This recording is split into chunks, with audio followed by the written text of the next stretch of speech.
ನಮಸ್ಕಾರ ವೀಕ್ಷಕರೇ, ಈ ದಿನ ನಾನು ಕಮೆಂಟ್ ಮೂಲಕ ನೀವು ಫ್ರೆಂಚ್ ನಾಟ್ ಹೇಗೆ ಹಾಕೋದು ತೋರಿಸಿ ಮ್ಯಾಮ್ ಅಂತ ಹೇಳಿದ್ರಿ. ಅದನ್ನು ಈಗ ಕ್ಲಾಸ್ನ ಮಾಡ್ತಾಯಿದ್ದೀನಿ. ಫ್ರೆಂಚ್ ನಾಟಲ್ಲಿ 3 ಟೈಪ್ಸ್ ಇದೆ. French knot, ring knot, long French knot ಅಂತ. ಈ ಮೂರೂ ನಮಗೆ ಡಿಸೈನ್ಸ್ಗೆ ಯೂಸ್ ಆಗುತ್ತೆ. ಇದು ತುಂಬ ನೋಡೋದಕ್ಕೆ ಈಸಿ ಕಾಣಿಸುತ್ತೆ. ಸ್ವಲ್ಪ ನೀವು 1-2 ಸಲ ಪ್ರಾಕ್ಟೀಸ್ ಮಾಡಿದ್ರೆ ಚೆನ್ನಾಗಿ ಬರುತ್ತೆ. ಫಿನಿಶಿಂಗ್ ಒಂದು ಚೆನ್ನಾಗಿ ಕೊಡಬೇಕಷ್ಟೇ, ಬೇಗ ಅರ್ಥ ಆಗುತ್ತಿದ್ದು. ನಾನು ಇದರಲ್ಲಿ ಫ್ರೆಂಚ್ ನಾಟಲ್ಲಿ 3 ಟೈಪ್ಸು ತೋರಿಸ್ತಾ ಇದ್ದೀನಿ ಯಾವ ರೀತಿ ಮಾಡಬೇಕು ಅಂತ. ಅದಕ್ಕೆ ನಾವು ಸಾಮಾನ್ಯವಾಗಿ ಹೆಚ್ಚಾಗಿ ತೊಗೊಳ್ಳೋದು 6 ಎಳೆ ದಾರ. ಸೊ 6 ಎಳೆ ಅಂದರೆ ಅದು ಫೋಲ್ಡ್ ಮಾಡಿದ್ರೆ 12 ಎಳೆ ಆಗುತ್ತೆ.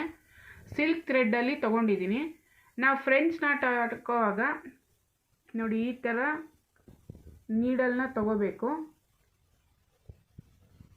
ಇದು ನಿಮಗೆ 7 ನಂಬರ್ ನೀಡಲ್ ಬರುತ್ತೆ. 7 ನಂಬರ್ ಇಲ್ಲ 10 ನಂಬರ್ ನೀಡಲ್. ಈ ರೀತಿ ನೀವು ನೀಡಲ್ ತೊಗೊಂಡ್ರೆ, ಈಗ ನಾವು ಡಿಸೈನ್ ವರ್ಕ್ ಮಾಡ್ತೀವಲ್ಲ, ಆಗ ಇದರ ತುದಿ ಇದೆ ನೋಡಿ, ಇದು ಸಣ್ಣದಾಗಿ ಬರುತ್ತೆ. ಈ 7 ನಂಬರ್ ಸೂಜಿಲಿ ಬಟ್ಟೆ ಹಾಳಾಗೋದಿಲ್ಲ. ಈ ಥರ ಹಾಕಿದ್ರೆ, ನೀವು ಮಾಮೂಲಿ ಸೂಜಿ ತೊಗೊಂಡ್ರೆ, ಸ್ವಲ್ಪ ಉದ್ದ ಸೈಜ್ ತೊಗೊಂಡ್ರೆ ನೀವು, ಇದು ದಪ್ಪ ಬರುತ್ತೆ. ಆಗ ನಾವು ಬಟ್ಟೆಗೆ ಚುಚ್ಚಿದಾಗ ಬಟ್ಟೆ ಹಾಳಾಗೋ ಚಾನ್ಸಸ್ ಇರುತ್ತೆ. ಈ ರೀತಿಯಾದ ಸಣ್ಣ ಸೂಜಿ ತಗೋಬೇಕಾಗುತ್ತೆ. ನೋಡಿ, ಕಾಣಿಸ್ತಾ ಇದೆಯಾ?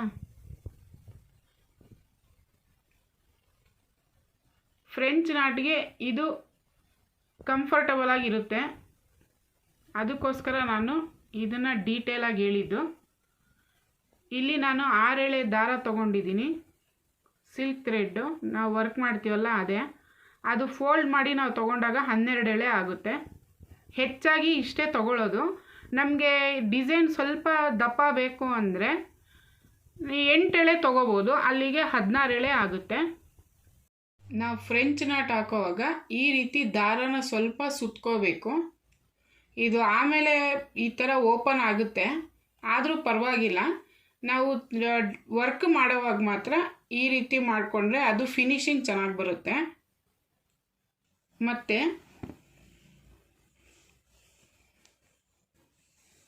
ಇದು ಆ್ಯಂಕರ್ ಥ್ರೆಡ್ಡು. ಇದರಲ್ಲೂ ಸಹ ತೋರಿಸ್ತೀನಿ ನಿಮಗೆ. ಫಿನಿಶಿಂಗ್ ಎರಡರಲ್ಲೂ ಯಾವ ರೀತಿ ಕಾಣಿಸುತ್ತೆ ಅಂತ ಗೊತ್ತಾಗುತ್ತೆ. ಅದಕ್ಕೋಸ್ಕರ ನಾನು 2 ಥ್ರೆಡ್ಡಲ್ಲಿ, ಸಿಲ್ಕ್ ಥ್ರೆಡ್ಡು ಮತ್ತು ಆ್ಯಂಕರ್ ಥ್ರೆಡ್ ಎರಡರಲ್ಲೂ ತೋರಿಸ್ತೀನಿ. ಈಗ ಕಂಟಿನ್ಯೂ ಮಾಡೋಣ.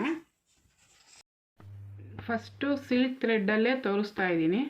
ಫಸ್ಟು ಫ್ರೆಂಚ್ ನಾಟು ಹೇಗೆ ಹಾಕೋದು ಅಂತ ನೋಡ್ಕೊಳ್ಳೋಣ. ಈ ಥರ ದಾರನ ಮೇಲೆ ತಗೊಂಡು ನೋಡಿ, ಎಡಗೈಯಲ್ಲಿ ಈ 2 ಬೆರಳಲ್ಲಿ ಈ ರೀತಿ ದಾರನ ನೀಟಾಗಿ ಈ ರೀತಿ ಇಟ್ಕೋಬೇಕು. ನಂತರ ಸೂಜಿನ ನೋಡ್ಕೊಳ್ಳಿ, ಈ ರೀತಿ ನಮ್ಮ ಹತ್ರ ಎಳ್ಕೋಬೇಕು. ಹೀಗೆ ಹಿಂದೆ ಈ ರೀತಿ ಎಳ್ಕೊಂಡು ಈ ಸೂಜಿ ಮೇಲೆ ಎಡಗೈಯಲ್ಲಿರೋ ದಾರನ ಈ ರೀತಿ ಎಳ್ಕೋಬೇಕು. ನಾವಿಲ್ಲಿ ಫಸ್ಟು ಚುಚ್ಚಿರ್ತೀವಲ್ಲ, ಅದ್ರ ಪಕ್ಕನೇ ಈ ರೀತಿ ಚುಚ್ಚಿ, ಇದು ಮಾತ್ರ ಬಿಡಬಾರ್ದು. ಇದು ಬಿಟ್ಟರೆ ದಾರ ಫ್ರೆಂಚ್ ನಾಟ್ ಬರೋದಿಲ್ಲ. ನೋಡಿ, ಈ ರೀತಿ ಬರುತ್ತೆ. ಇಲ್ಲಿ ನೋಡಿ, ದಾರ ಈ ರೀತಿ ಗಂಟು ಬರೋ ಚಾನ್ಸಸ್ ಇರುತ್ತೆ. ಅದಕ್ಕೋಸ್ಕರ ಏನು ಮಾಡಬೇಕಂದ್ರೆ, ಈ ರೀತಿ ಇಟ್ಕೊಂಡಿರ್ತೀವಲ್ಲ, ಇದನ್ನು ಕೆಳಗಡೆ ದಾರನ ಸರಿ ಮಾಡ್ಕೊಳ್ತಾ ಇಲ್ಲಿ ಮೇಲೆ ಈ ರೀತಿ ಮಾಡಿದ್ರೆ ಅದು ನೀಟಾಗಿ ನೋಡಿ ಫ್ರೆಂಚ್ ನಟ್ ಕುತ್ಕೊಂಡಿದೆ. ನಾನು 12 ಎಳೆ ತೊಗೊಂಡಿರೋದ್ರಿಂದ ಚಿಕ್ಕದಾಗಿ ಬರುತ್ತೆ. ಸಾಮಾನ್ಯವಾಗಿ ಇಷ್ಟೇ ಹಾಕೋದು. ಸ್ವಲ್ಪ ದಪ್ಪ ಬೇಕು ಅಂದರೆ 8 ಎಳೆ ತೊಗೋಬೋದು. ಮತ್ತೆ ನಾನು ಸೂಜಿ ಈ ರೀತಿ ಮೇಲೆ ತಗೋಬೇಕು. ನೋಡಿ, ಈ ಕೈಯಲ್ಲಿ ಈ ರೀತಿ ಇಟ್ಕೋಬೇಕು ದಾರನ. ಇದರಲ್ಲಿ ನಮ್ಮ ಹತ್ರ ಈ ಥರ ಎಳ್ಕೋಬೇಕು. ಈ ರೀತಿ ಎಳ್ಕೊಂಡು ಇದನ್ನು ಸೂಜಿ ಮೇಲೆ ದಾರ ತಗೊಂಡು ಬಂದು ಮತ್ತೆ ಇಲ್ಲಿ ಪಕ್ಕದಲ್ಲೇ ಚುಚ್ಚಬೇಕು. ಈಗ ಇದನ್ನು ಈ ರೀತಿ ನಾವು ದಾರ ಈ ರೀತಿ ಮಾಡೋದ್ರಿಂದ ಕ್ಲೀನಾಗಿ ಕುತ್ಕೊಳ್ಳುತ್ತೆ, ಮೇಲೆ ಎದ್ದೊಳ್ಳೋದಿಲ್ಲ.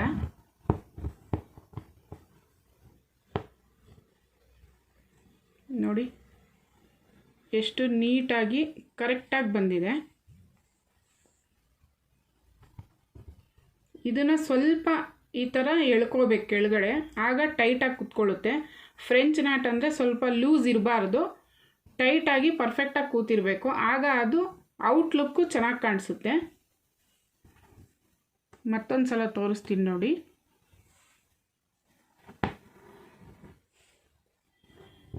ಈ ರೀತಿ ಎಡಗೈಲಿ ಈ ರೀತಿ ಇಟ್ಕೊಂಡು ದಾರಾನ ಬಲಗೈಯಿಂದ ಸೂಜಿನ ನಮ್ಮ ಹತ್ರ ಹಿಂದೆ ಈ ರೀತಿ ಎಳ್ಕೋಬೇಕು.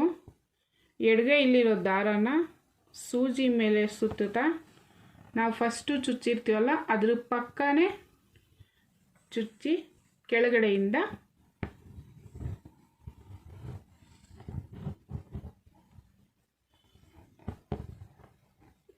ಈ ರೀತಿ ಎಳ್ಕೋಬೇಕು. ನೋಡಿ ಎಷ್ಟು ಕ್ಲೀನಾಗಿ ಬಂದಿದೆ.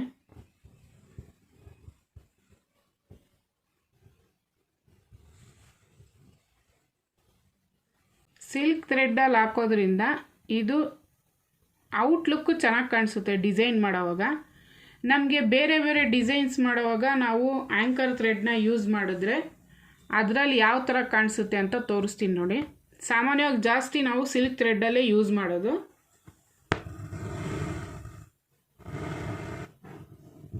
ಇದು ಆ್ಯಂಕರ್ ಥ್ರೆಡ್ಡಲ್ಲಿ ತೋರಿಸ್ತಾ ಇದ್ದೀನಿ. ಇದನ್ನು ಸಹ ಇದೇ ರೀತಿ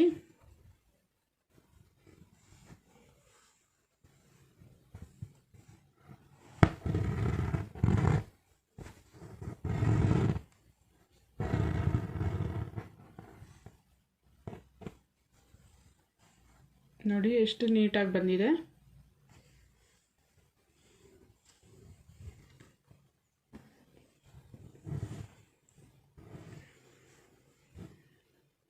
ಮತ್ತೆ ದಾರನ ಮೇಲೆ ತಗೋಬೇಕು.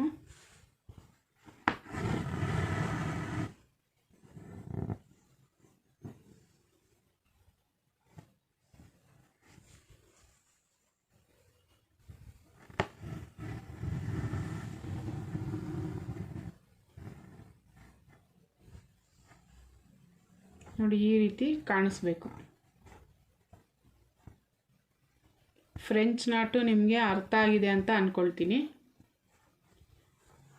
ನೋಡಿ ಎಷ್ಟು ಪರ್ಫೆಕ್ಟಾಗಿ ಬಂದಿದೆ. ಇದು ಸಿಲ್ಕ್ ಥ್ರೆಡ್ಡು, ಇದು ಆ್ಯಂಕರ್ ಥ್ರೆಡ್ಡು.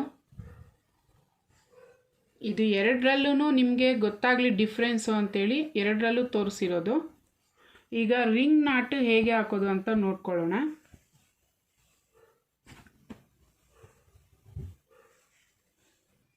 ಫಸ್ಟು ಸಿಲ್ಕ್ ಥ್ರೆಡ್ನ ತಗೊಳ್ತಾ ಇದ್ದೀನಿ. ಈಗ ನಾವು ಫ್ರೆಂಚ್ ನಾಟ್ ಹಾಕಿದ್ವಲ್ಲ ಅದೇ ಪ್ರಾಸೆಸ್ಸೇ ಬರೋದು.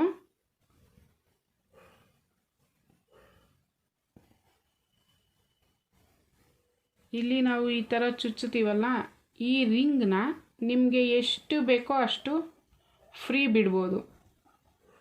ತೋರಿಸ್ತೀನಿ ನೋಡಿ.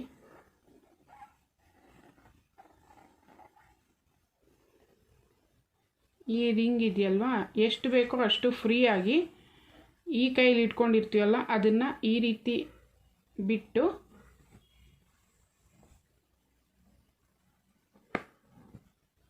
ಈಗ ಇದನ್ನು ಇಟ್ಕೋಬಾರ್ದು. ಈ ರಿಂಗ್ ಇರುತ್ತಲ್ವ ಇದನ್ನು ಇಟ್ಕೊಂಡು ಈ ರೀತಿ ಎಳೆದ್ರೆ ರಿಂಗ್ ನಾಟು ಕರೆಕ್ಟಾಗಿ ಕೂತ್ಕೊಳ್ಳುತ್ತೆ. ಸ್ವಲ್ಪ ಇದನ್ನು ಟೈಟ್ ಮಾಡ್ಕೋಬೇಕು, ಆಗ ಫಿನಿಶಿಂಗ್ ಅನ್ನೋದು ಚೆನ್ನಾಗಿ ಬರುತ್ತೆ. ನೋಡಿ ಈ ರೀತಿ ಬರುತ್ತೆ. ಇದು ಫ್ಲವರ್ಸ್ಗೆಲ್ಲ ನಾವು ಯೂಸ್ ಮಾಡ್ಕೊಳ್ತೀವಿ.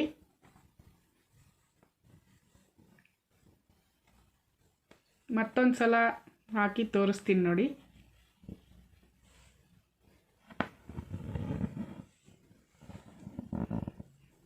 ಈ ರೀತಿ ಸೂಜಿ ಮೇಲೆ ದಾರ ತಗೋಬೇಕು. ಈಗ ಪಕ್ಕದಲ್ಲೇ ಚುಚ್ಚಿ ನಾವು ಆಗಲೇ ಫ್ರೆಂಚ್ ನಾಟ್ಗೆ ಇದನ್ನು ಟೈಟಾಗಿ ಇಟ್ಕೊಂಡಿರ್ತೀವಲ್ಲ, ಇದು ನಮಗೆ ಎಷ್ಟು ಬೇಕಾಗುತ್ತೋ ಅಷ್ಟು ಮಾತ್ರ ನಾವು ನೋಡಿ ಇಲ್ಲಿ ಕಾಣಿಸುತ್ತೆ ನಿಮಗೆ, ಎಷ್ಟು ಬೇಕೋ ಅಷ್ಟು ಈ ರೀತಿ ಫ್ರೀ ಆಗಿಬಿಟ್ಟು ನಾವು ಫ್ರೆಂಚ್ ನಾಟ್ಗೆ ಇಲ್ಲಿ ಇಟ್ಕೊಳ್ತಾ ಇದ್ವಲ್ಲ, ರಿಂಗ್ ನಾಟ್ಗೆ ಈ ರಿಂಗ್ ನಾವು ಮಾಡಿರ್ತೀವಲ್ಲ ಅದನ್ನು ಇಟ್ಕೊಂಡು ಕೈಯಲ್ಲಿ ಗ್ರಿಪ್ ಆಗಿ ಕೆಳಗಡೆಯಿಂದ ದಾರ ಎಳ್ಕೊಂಡ್ರೆ ಈ ರೀತಿ ಬರುತ್ತೆ. ಕಾಣಿಸ್ತಾ ಇದೆಯಲ್ಲ, ಇದು ಚಿಕ್ಕದಾಗಿ ಹಾಕಿದ್ದೀನಿ ನೋಡಿ.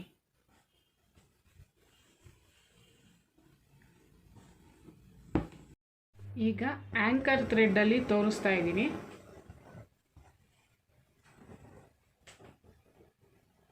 ನಾವು ಫ್ರೆಂಚ್ ನಾಟಿಗೆ ತೊಗೊಂಡಿದ್ವಲ್ಲ ಅದೇ ರೀತಿ ತಗೋಬೇಕು.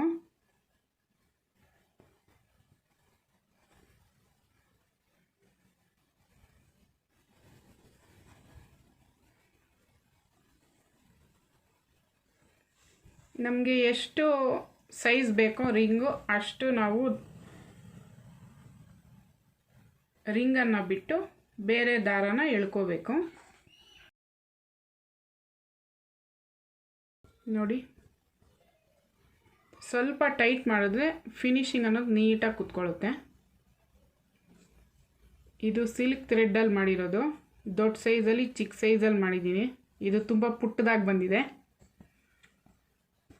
ಇದು ಆ್ಯಂಕರ್ ಥ್ರೆಡ್ಡಲ್ಲಿ ಮಾಡಿರೋದು. ನಾನು ಡಿಸೈನ್ಸ್ ಏನೂ ಹಾಕಿ ತೋರಿಸ್ತಾ ಇಲ್ಲ, ಸುಮ್ಮನೆ ಪ್ರಾಕ್ಟೀಸ್ಗೋಸ್ಕರ ತೋರಿಸ್ತಾ ಇದ್ದೀನಿ. ನೆಕ್ಸ್ಟ್ ವಿಡಿಯೋದಲ್ಲಿ ವರ್ಕ್ ಮಾಡುವಾಗ ತೋರಿಸ್ತೀನಿ. ನೋಡಿ, ದಾರನ ಈ ರೀತಿ ಎಳ್ಕೊಂಡು ನೀವು ಈ ಥರ ಎಳ್ಕೊಳ್ತೀವಲ್ಲ, ಆವಾಗಲೇ ಇದನ್ನು ಎಷ್ಟು ಬೇಕೋ ಅಷ್ಟು ಲೂಸ್ ಬಿಟ್ಟು ಇಲ್ಲಿ ದಾರನ ಸೂಜಿನ ಚುಚ್ಚುತ್ತೀವಲ್ಲ, ಆಗ ಈ ದಾರನ ಈ ಕಡೆ ಇರುತ್ತಲ್ಲ ಇದನ್ನು ಈ ರೀತಿ ತಗೋಬೇಕು. ಆಗ ಅದಕ್ಕೆ ನಾಟು ಕುತ್ಕೊಳ್ಳುತ್ತೆ ಕರೆಕ್ಟಾಗಿ.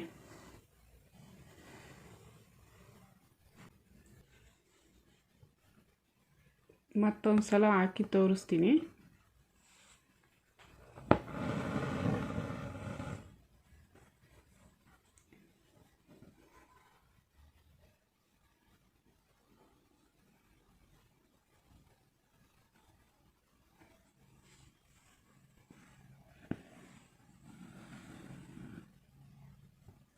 ನೋಡಿ, ಈ ರೀತಿ ಬರಬೇಕು. ಕಾಣಿಸ್ತಾ ಇದೆ ಅಲ್ಲ ನಿಮಗೆ? ಇದು ಗೊತ್ತಾಗಲಿ ಅಂತ ಈ ರೀತಿನೂ ಹಾಕಿದ್ದೀನಿ ನೋಡಿ. ಇದು ಲೂಸ್ ಆಗಿದೆ. ಲೂಸ್ ಬಂದರೆ ಈ ಥರ ಚೆನ್ನಾಗಿ ಕಾಣಿಸೋದಿಲ್ಲ. ಅದೇ ಇದು ನೋಡಿ ಎಷ್ಟು ಪರ್ಫೆಕ್ಟಾಗಿ ಕೂತಿದೆ. ಲೂಸಾಗಿ ಹಾಕಿದ್ರೆ ಈ ರೀತಿ ಕಾಣಿಸುತ್ತೆ ಕೆಟ್ಟದಾಗಿ, ಅದು ಚೆನ್ನಾಗಿ ಬರೋದಿಲ್ಲ. ಅದಕ್ಕೋಸ್ಕರ ಈ ರೀತಿ ಸ್ವಲ್ಪ ದಾರ ಕೆಳಗಡೆ ಎಳ್ಕೊಂಡ್ರೆ ಇದು ಟೈಟಾಗಿ ನಾಟ್ ಕುತ್ಕೊಳ್ಳುತ್ತೆ ಈ ಕಡೆ. ಆಗ ಇದು ಔಟ್ಲುಕ್ಕು ಚೆನ್ನಾಗಿ ಬರುತ್ತೆ. ನಿಮಗೆ ಫ್ರೆಂಚ್ ನಾಟು ರಿಂಗ್ ನಾಟು ಅರ್ಥ ಆಗಿದೆ ಅಂದ್ಕೊಳ್ತೀನಿ. ಇದನ್ನು ಪ್ರಾಕ್ಟೀಸ್ ಮಾಡಿ. ಈಗ ಲಾಂಗ್ ಫ್ರೆಂಚ್ ನಾಟನ್ನ ತೋರಿಸ್ತೀನಿ. ಲಾಂಗ್ ಫ್ರೆಂಚ್ ನಾಟನ್ನ ಸೇಮ್ ನಾವು ಫ್ರೆಂಚ್ ನಾಟ್ ಹಾಕ್ತೀವಲ್ಲ ಅದೇ ರೀತಿ ಬರುತ್ತೆ. ಅಂದರೆ ನಮಗೆ ಎಷ್ಟು ಲೆಂತ್ ಬೇಕಾಗುತ್ತೋ, ಇಲ್ಲ ಇಷ್ಟು ಲೆಂತ್ ಇಲ್ಲ ಇಷ್ಟರಲ್ಲಿ ನಾವು ಫ್ರೆಂಚ್ ನಾಟ್ಗೆ ಇಲ್ಲೇ ದಾರ ಸುತ್ತಿ ಇಲ್ಲೇ ಎಳ್ಕೊಳ್ತಾ ಇದ್ವಲ್ಲ, ಇದು ಲಾಂಗ್ ಫ್ರೆಂಚ್ ನಾಟ್ ಆಗಿರೋದ್ರಿಂದ ಸ್ವಲ್ಪ ಲೆಂತ್ ದಾರನ ಇಟ್ಕೊಂಡು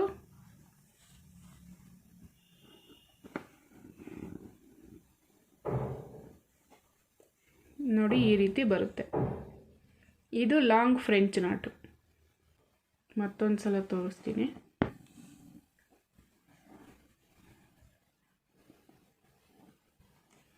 ನಮಗೆ ಎಷ್ಟು ಲೆಂತ್ ಬೇಕೋ ಅಷ್ಟು ಲೆಂತಿಗೆ ದಾರಾನ ಎಳ್ಕೊಂಡು ಅಲ್ಲಿ ಈ ರೀತಿಯಾಗಿ ಸೂಜಿನ ತಗೋಬೇಕು.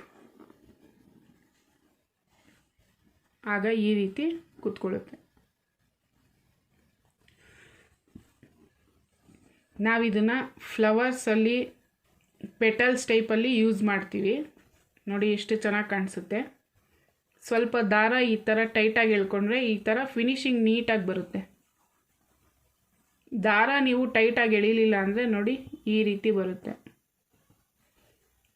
ಟೈಟಾಗಿ ಕರೆಕ್ಟಾಗಿ ಹಾಕಿದ್ರೆ ಫಿನಿಶಿಂಗ್ ಅನ್ನೋದು ಪರ್ಫೆಕ್ಟಾಗಿ ಇರುತ್ತೆ. ಈಗ ಲಾಂಗ್ ಫ್ರೆಂಚ್ ನಾಟ್ನ ಆ್ಯಂಕರ್ ಥ್ರೆಡ್ಡಲ್ಲಿ ತೋರಿಸ್ತೀನಿ. ಈಗ ಇದನ್ನೇ ಫ್ರೆಂಚ್ ನಾಟಲ್ಲಿ ಹಾಕೋಣ. ಈಗ ಸೇಮ್ ಲಾಂಗ್ ಫ್ರೆಂಚ್ ನಾಟ್ನ ಆ್ಯಂಕರ್ ಥ್ರೆಡ್ಡಲ್ಲಿ ಹಾಕಿ ತೋರಿಸ್ತೀನಿ. ನೋಡಿ ಈ ರೀತಿ ತಗೋಬೇಕು. ನಮಗೆ ಎಷ್ಟು ಲೆಂತ್ ಬೇಕೋ ಅಷ್ಟು ಲೆಂತ್ಗೆ ಸೂಜಿನ ಚುಚ್ಚಿ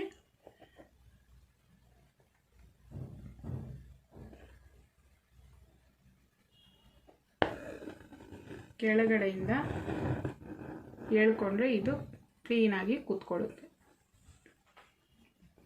ನೋಡಿ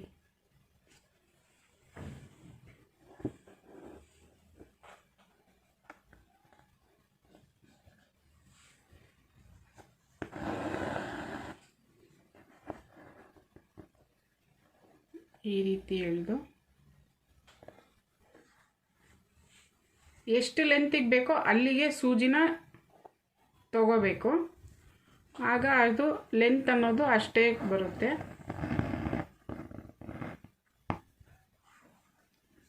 ನೋಡಿ ಈ ರೀತಿ ಬರಬೇಕು. ಇದರಲ್ಲಿ ನೀವು ಪೆಟಲ್ ಥರ ಮಾಡ್ಕೋಬೋದು. ಸುಮ್ಮನೆ ಒಂದೆರಡು ಲೈನ್ ಹಾಕ್ತೀನಿ.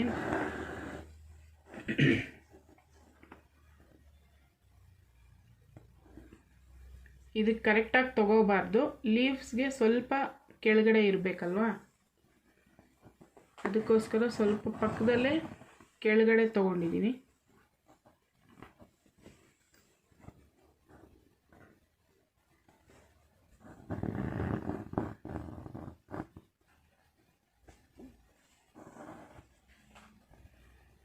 ಮತ್ತು ಇದನ್ನು ಈ ರೀತಿ ಕೆಳಗಡೆ ತಗೋಬೇಕು.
ನೋಡಿ ಎಷ್ಟು ಚೆನ್ನಾಗಿ ಕಾಣಿಸ್ತಾ ಇದೆ.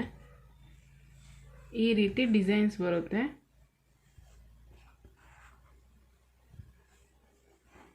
ನೀವು ಇದನ್ನು ಚೆನ್ನಾಗಿ ಪ್ರಾಕ್ಟೀಸ್ ಮಾಡಿ, ಯಾಕೆಂದರೆ ಇದು ಫ್ರೆಂಚ್ ನಾಟು ಬೇಗ ಅಷ್ಟು ಕರೆಕ್ಟಾಗಿ ಪ್ರಾಕ್ಟೀಸ್ ಮಾಡುವಾಗ ಸ್ಟಾರ್ಟಿಂಗ್ ಬರೋದಿಲ್ಲ.